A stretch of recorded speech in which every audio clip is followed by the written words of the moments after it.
Hello everyone, this is DoctorJefe playing XCOM Enemy Unknown, and if you think that I'm doing more Ironman Impossible, you must believe me to be much more of a masochist than what I actually am. However, if you think that I'm doing a look at the Warspace Extension Mod, then you're right. Hey, good job. I wonder what could have tipped you off to that.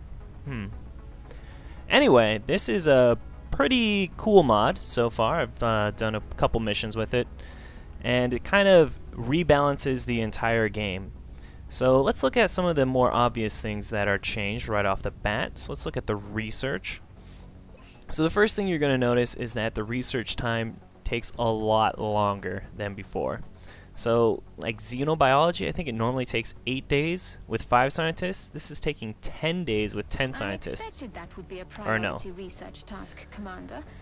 I'll begin allocating resources to the project. Alright, calm down there, Doctor.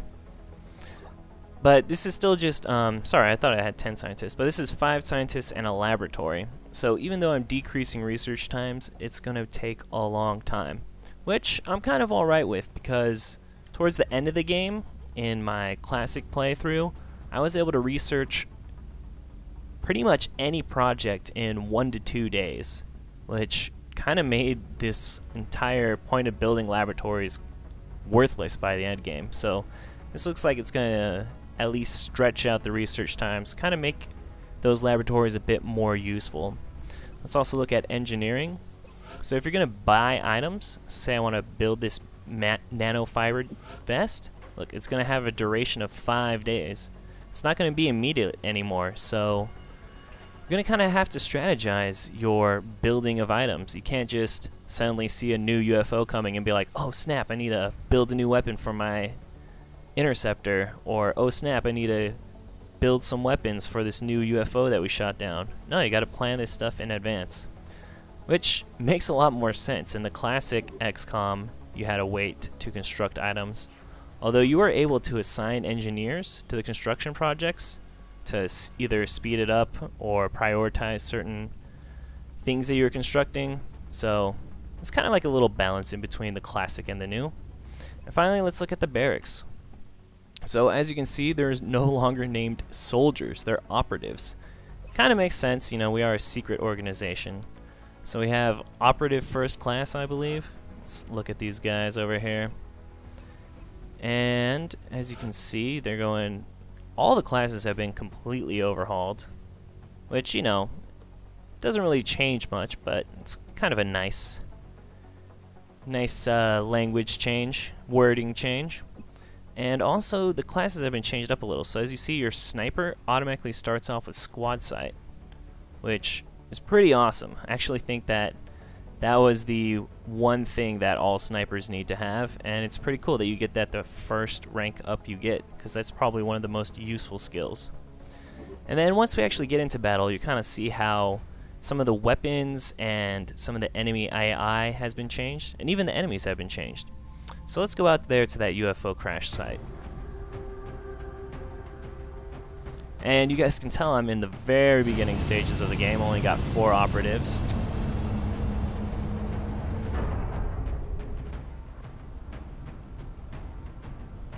Down. And another thing that's been changed, it says that it takes... Listen up. Oh, damn it, Central. Even though it's a mod, you still gotta deal with annoying ass Central. So they said that the interceptor time to go between bases has been dramatically, not increased, but sped up. So the time to go between bases has been decreased, which should make it easier, I guess, if you're trying to put different firestorms between bases, or I don't know, they said it was supposed to be more strategic. So let's look at our soldiers. As you can see, they kind of have more starting health to begin with. However, it does say that once your soldier becomes wounded, they're going to spend a much longer time in the sick bay. However, if your soldier only takes armor damage, then they don't really require any time in the sick bay, which is an interesting balance. So let's move my men into position. Where's this guy going? Alright. Put these dudes into Overwatch. Do my normal cautious moving up. Alright, you just chill out over here.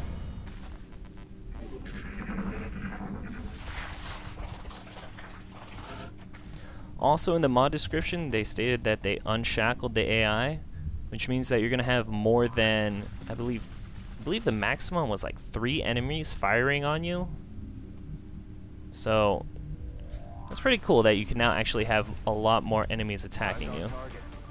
And if you're wondering what mode I'm playing this on, this is on Classic. The mod said that that is kind of what the mod was balanced for, so hey, who am I to argue with the mod makers? Except, you know, every time that I do, whine and bitch about it. So let's move our people into position. I want to get Wagner. As you see, I have recreated Wagner. He's now Prophet Wagner. He is being reincarnated.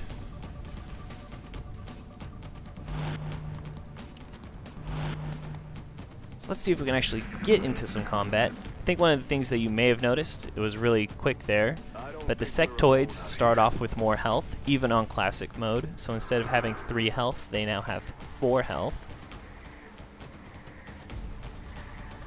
Alright. This is definitely gonna miss. Damn it. The enemy is still alive.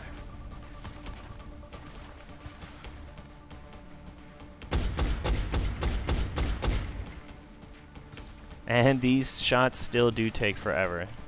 They should have definitely removed some of that. Incoming over here. And you'll also see that the environment can take a lot more hits from plasma weapons. In the normal game, this tree would probably have been completely and totally disintegrated.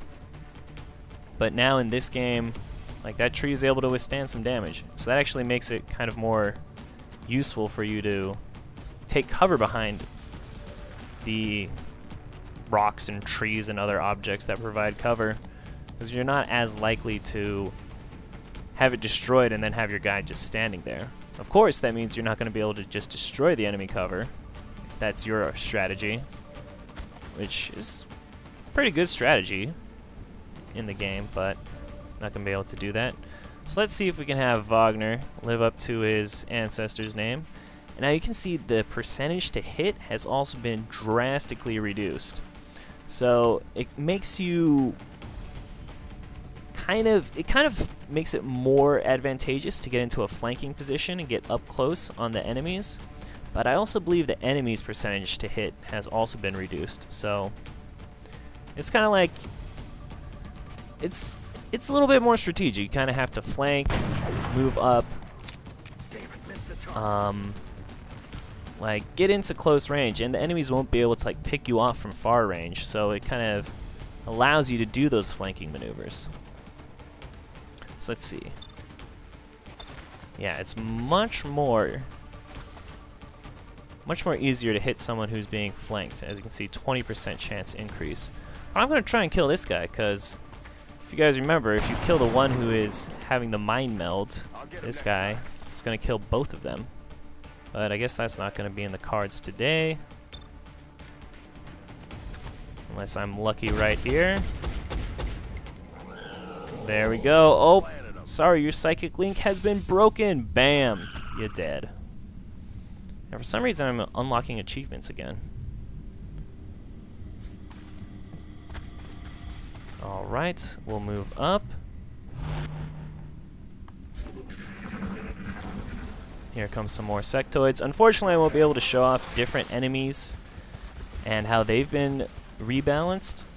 I only am on the 3rd mission. So I think I heard something. we'll only be able to see sectoids, I believe.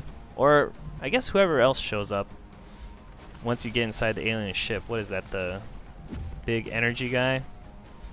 I forget what his deal was. Okay, so we have one sectoid down there.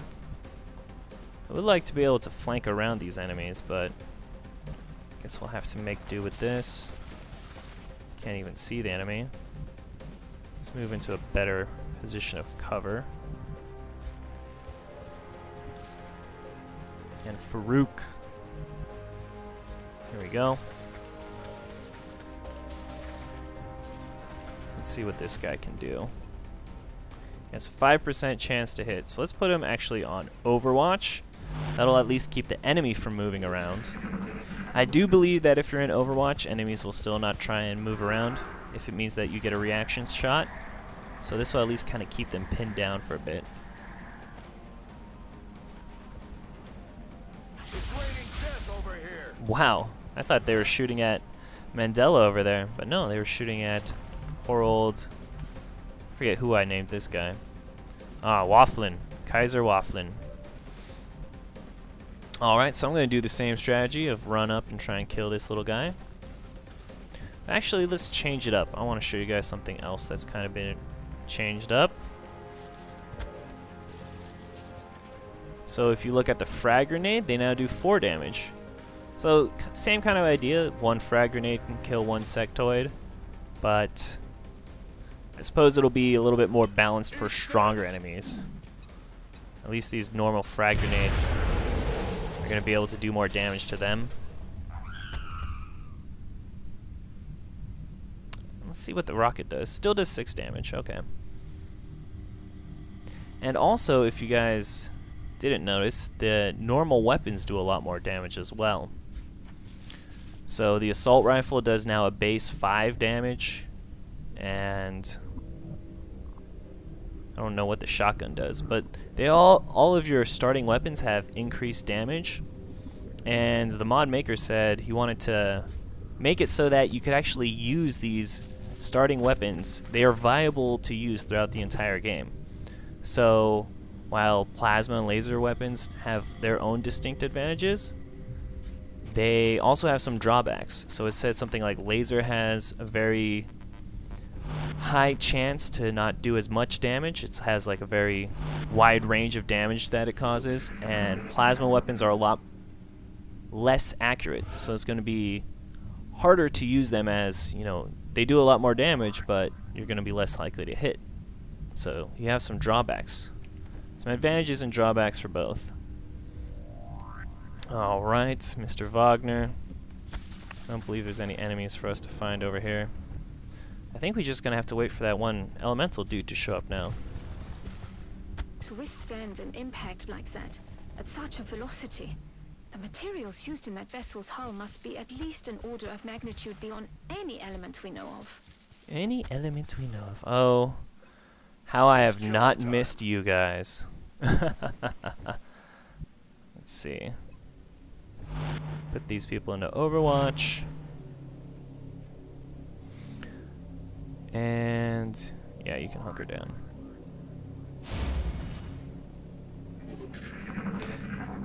And another thing, I know that I keep saying and another thing, but there's a lot of new changes in this mod. As you guys can see, these sectoid corpses still stay here, which is another nice touch. I mean, it doesn't change the game at all, but hey, why were the corpses disappearing? Like, look, there he is. It's pretty cool. And your corpses will stay there too, so, you know, if you have your dead homies there, you have to deal with the fact that you killed them. You have to see their accusing eyes every time you walk by. Can't be right. Yes, here we go. It is the elemental guy that I was waiting for. Of almost pure energy. Oh snap, he's flanking me. Let's see. But I am way close enough to even just kill this guy. Could even just do a run and gun right up behind him. Is anybody? Yeah, let's actually do that. I always did enjoy run and gun. Sprint and spray. Sprint and spray. Here we go.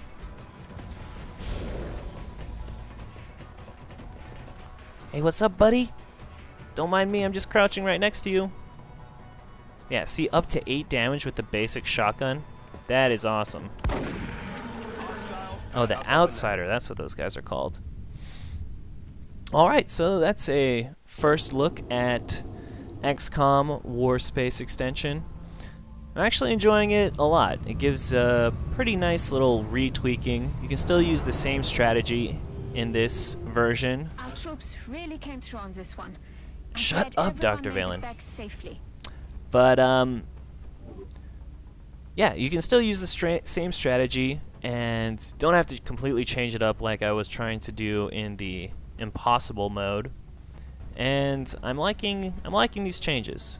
Probably do a couple more videos, maybe as new enemies are introduced and I can show off new features of the mod. But until then, this has been XCOM with DoctorJefe. Take care of yourself.